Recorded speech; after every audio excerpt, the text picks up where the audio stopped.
Hi అండి, welcome back to our channel Devi traditional Telugu vlogs. ఈరోజైతే నేను రెస్టారెంట్ స్టైల్లో పెరుగన్నం చేయబోతున్నానండి.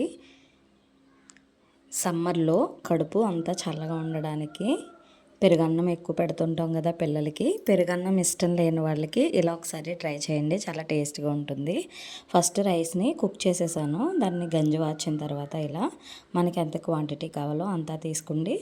అందులోనికి ఇప్పుడు పెరుగు వేసుకుంటున్నాను. నేను ఈ కప్పు నిండా పెరిగేసుకుంటున్నానండి. మేగడ తీసేసాను. మేగడ తీసి పెరుగు మాత్రమే వేస్తున్నాను. ఇందులోనికి రుచికి సరిపడా సాల్ట్ వేసుకోవాలి. దీన్నంతా కలిపి పక్కన పెట్టుకోవాలండి. మనం పోపు కోసం సిద్ధం చేసుకోవడానికి ఇప్పుడు శనగపప్పు, కొద్దిగా జీలకర్ర, కొన్ని ఆవాలు తీసుకున్నాను. ఇందులో అయితే నేను క్యారెట్ని యాడ్ చేస్తున్నానండి, కొంచెం హెల్తీగా ఉంటుందనేసి. ఇష్టం లేని వాళ్ళు స్కిప్ చేసేయచ్చు. లేకపోతే క్యారెట్ని ఇలా తురిమి వేసుకుంటే చాలా టేస్ట్గా ఉంటుందండి.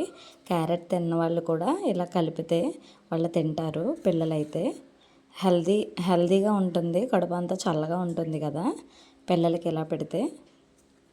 దీన్ని పక్కన పెట్టేసి ఇప్పుడు పోపు కోసం బాండి పెట్టుకున్నాను. అందులో కొద్దిగా ఆయిల్ వేసుకున్నాను.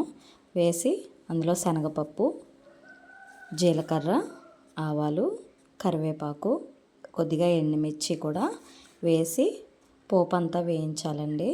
ఇలా వేయించింది మనం కలిపి పెట్టుకున్న పెరుగన్నంలో వేసి కలిపేయాలి.